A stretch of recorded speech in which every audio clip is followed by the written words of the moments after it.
کاغذ دیوبندیانو رونو تنظیم دے، کاغذ جماعت اسلامی والا دی، کاغذ اشاعت التوحید والسنہ والا دی، او کاغذ اهل الحدیث دی یا نور داسی اسلامی تنظیمونه ای د ټولو مشرانو کشرانو ته دا اپیل لے چې موږ با د نبی صلی الله علیه وسلم په سنت باندې دا په عزت او په احترام باندې هر څه قربانو. کوم خلق هغه منکرین حدیث ول او د فتنه انکار حدیث دغه شکار شول، دم په دی وجبان چې دیو د نبی صلی الله علیه وسلم دا شان نه پیژندلې، ځکه دغه خبرې قدر وسره نشته، دغه خبرې صحیح حیثیت وسره نشته دی.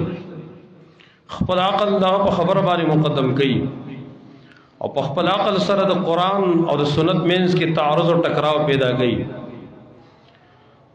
دیو جن زه څومره چې تنظیمونه دي اسلامی د ټولو مشرانو او کشرانو ته دا یو اپیل کوم چې نن موږ د دې فتنو سره مخامخ یو چې داوت د انکار حدیث فتنه راشي مخې ته او بیا د عین روس به سره الحاد طرف تزیم الحد کی د دې روکتام د دې مقابله کول دا زموږ د ټولو فرض دي، دا موږ ټول باندې لازم دي. که هر تنظیم دے،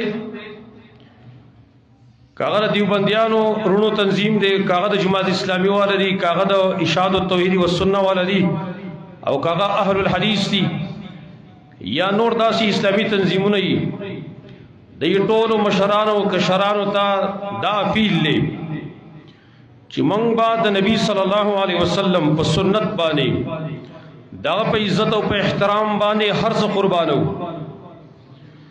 دیتا با نگورو چی دا کس زما روڑ دے، دا زما پلار دے، دا زما رشدار دے، دا زما قومیز دے، دا زما پا جماعت کی دے، لہذا کدے گستاخی کئی زبد آغی دفاع کم نا قطن گورے دانشی کی دلے بیا زمانگ دا ایمان جنازب وزی.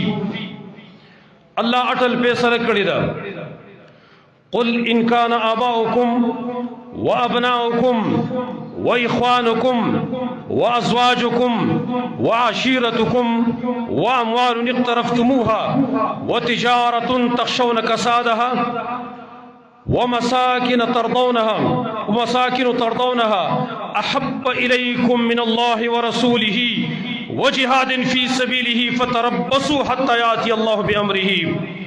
اے نبی دی خلقت اعلانو کا اور چاہتا دا اعلان دے کستاسو پلاران، ستاسو بچی، ستاسو رونا، ستاسو بیبیانی، ستاسو قبیلہ و خاندان او ستاسو مالونا، ستاسو تجارتونا، ستاسو کورونا، ستاسو مسکنونا دا ټول تاسو ته د الله او د رسول او د جهاد ته بهتر وي محبوبي.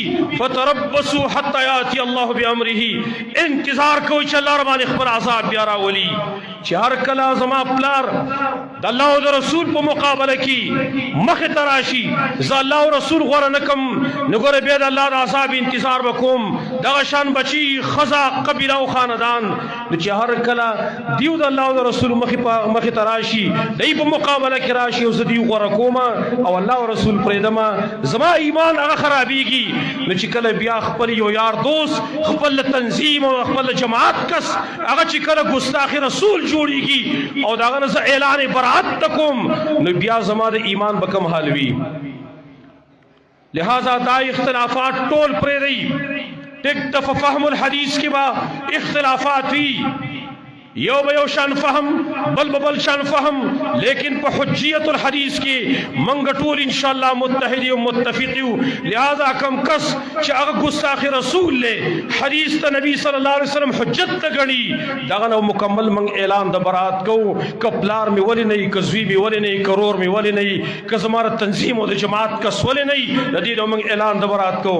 ذکر منگ طول چی کم سائی کو، کم جد جہد کو، کم کوشش کو، دا سا منگ دا دیر پار دے غواړي چې په آخرت کې منګه اوچت سترګې خپل نبی ته ودرېږو چې بیا په آخرت کې نبی ته کوز سترګې ولاړ یو. لہذا راشئ نن دغه خلک موږ له ورئیس فایده نشي راکولی په آخرت کې. قرآن خو په دې ګواه دی یوم یفر المرء من اخیه وامه وابیه وصاحبه وبنیه وصاحبته وبنیه. په دغه ورځ خو به سړی د خپل مور او پلار نه، د خپل رور نه، د خپل بچو نه، د خپلو ښځې نه هم تښتي. موږ له دغه فایده نشي راکولی. که موږ له فایده راکوي اتباع الله، اتباع الرسول، دا به موږ له فایده راکوي. لہذا نن که انکار حدیث کې څوک مبتلا دی یا د هغې په نتیجه کې د الحاد شکار کېږي، دا اصل نتیجه د دې ده چې موږ رسول الله صلی الله علیه وسلم هغه ته پېژندلی.